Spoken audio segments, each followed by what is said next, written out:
அதில் ஒன்று மட்டும் சொல்கிறேன் பார்த்துங்க. ஏஏ பிஏ சிஏ டிஏ ஒயின்னு போய் ZA வரையிலும் நிறுத்திருப்பேன்.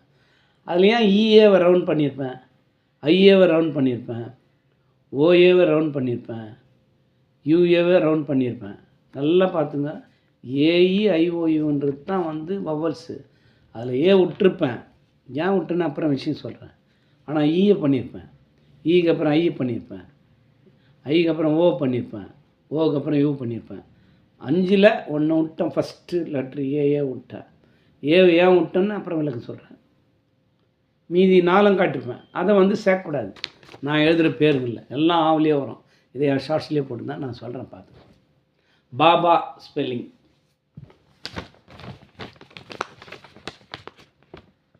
பிஏ இருக்குது. அது பக்கத்தில் பிஏ போட்டேன்னா பாபா கரெக்டா?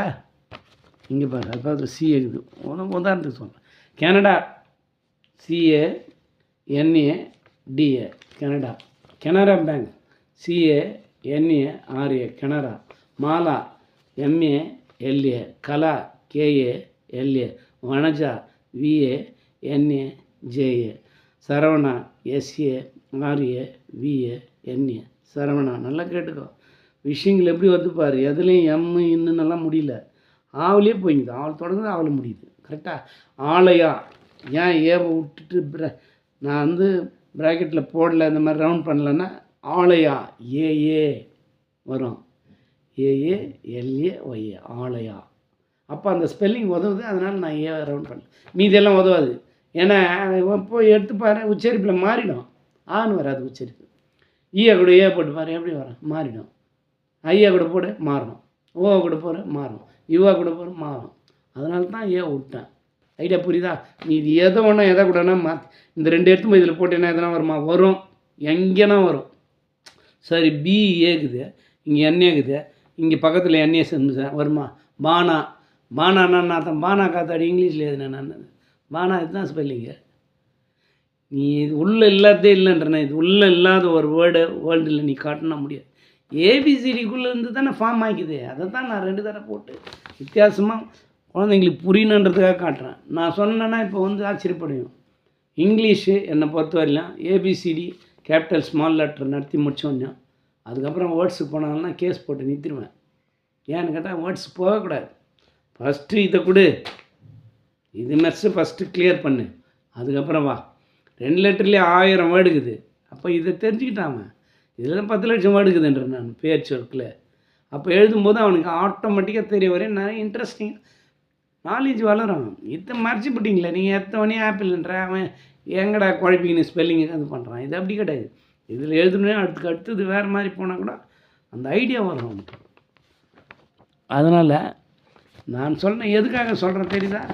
என்ன நான் சொன்னேன்? பார்த்தேன் பாபா, பார்த்தேன் பாபா சொன்னேன். அதுக்கப்புறம் நான் சொன்னேன் கனரா சொன்னேன், கனடா சொன்னேன், மாலா சொன்னேன், கலா சொன்னேன், வனஜா சொன்னேன், சரவணா சொன்னேன். ஏன் வேறு இல்லையா? யமாகான்னா சொல்லி ஒய்ஏ எம்ஏ ஆச்சு யமாகா. சரி, Varadaraja V R A D A R A J A Varadaraja. Rajaraja R A J A R A J A Rajaraja. Kamaraja காமராஜ்னு ஜேவோட நிற்கும். அது பக்கத்துலேயே வந்து தான் காமராஜா. அவர் கிங் மேக்கர் நம்முடைய காமராஜர். அவர் இல்லைனா எந்த குழந்தையும் படிச்சிருக்காது தமிழ்நாட்டில். அது வேறு விஷயம். என்ன சொல்கிறேன், இந்த பேர் சொன்னால் ஒரு உத்வேகம் வரும். காமராஜா காமராஜ்னு காமராஜா அப்போனா கரெக்டாக வந்துடும். ரைட். சரி, நீ நாகராஜா வருமா? வரும். எழுதிப்பார். NAGRAJA நாகராஜா. இப்போது 2 நாளுக்கு முன்னால் ஒன்று போட்டேன். அதில் எல்லாத்தையும் காட்டியிருப்பேன். ஒரிசான்டல் மெத்தட் HMன்னு போட்டிருப்பேன். இந்த சைடு வெர்டிக்கல் மெத்தட்னு காமிச்சேன். இதே தான் போட்டுக்கணும். இதே தான் எழுதி காட்டுவேன். என்னன்னா சரவணான்னு இப்படி எழுதியிருப்பேன். அந்த சரவணா இந்த சைடில் எழுதியிருப்பேன். அப்போ பார்த்தீங்கன்னா SA RA VA என்ன இதெல்லாம் போர்டில் காட்டினா நல்லாயிருக்கும். இருந்தாலும் பார்த்தேன்னா என்னடா இது பக்கத்தில் எல்லாத்துலேயும் ஏ வருதுன்னு நினைப்பேன். அப்போ உனக்கு ஈஸியாக இருக்கும் லாங்குவேஜ், பயப்பட மாட்டேன். ஆனால் இப்படி பாரு SA RA VA அவ்வளோ பேசுகிறான்னு நினைப்பேன். ஆனால் ஏ வர்றது எல்லாத்து பக்கத்துலையும் தெரியாது. இதில் அப்படி கரெக்டாக தெரியும். மடித்து எழுதுறல்ல 2 தமிழில் ஒரு எழுத்துக்கு இதில் 2 எழுத்து. அது நான் உச்சரிப்பு வச்சு சொல்கிறேன். எல்லாத்துக்கும் ஒரு எழுத்துக்கு ஒரு எழுத்துங்குது. இம்முன்னு முடியுதுன்னா அந்த இடத்துல எம்மு தான் வரும். மான்னு வந்தால் அது ஒரே ஒரு தானா மாவில் இம்மு ப்ளஸ் அடங்கி இருக்குதுல்ல, அப்போ இம்முக்கு எம்மு ஆவுக்கு ஏ அப்படி பிரித்து வரும்போது 2 எழுத்து வரும். ஐடியா புரியுதா? அதை தான் என்ன சொல்ல வரேன்னா, கண்மூடித்தனமாக எதையும்